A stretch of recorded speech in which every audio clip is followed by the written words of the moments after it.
Okay, well, I guess our story started with the house roughly 3.5 years ago. We had moved to Pauls Valley 4 years ago, Yeah. and we're not going to church anywhere. Had kind of fallen away from that. So Holly went out looking one time and didn't quite have the best experience No. going to some locations. And I had told her there was a house down the road from us that had the house placard in their yard. So me being the insightful person I was like, well, that church looks good. Why don't you go? I went.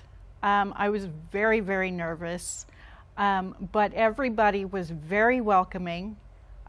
Pastor B, right off the bat, gave me a hug. But I was still very nervous, and I got in and got out as soon as I could because I didn't know anyone.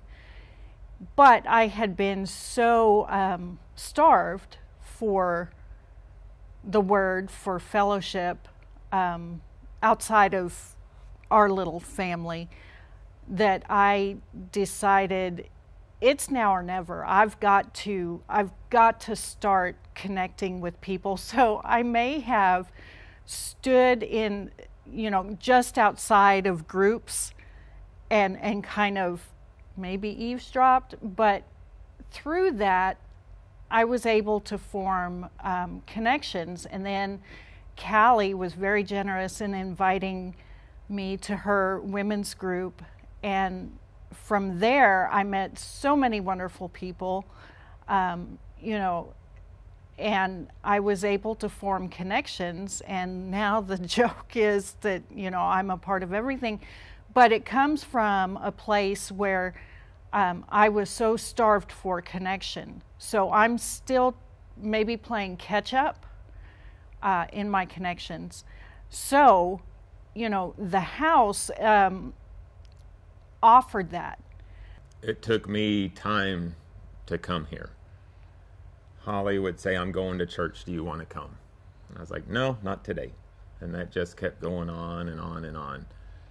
And I think I'd just become comfortable in just not going to church. But the one day that I said, yes, I will come, I walked through that door, and there's Brandon, and gives me a big old hug. And I would probably say that I recoiled. And I was like, dude, personal space. But now that hug means so much to me. Yeah. That means that he loves us. Yes. And we are a hugging church. Yes. So get over it.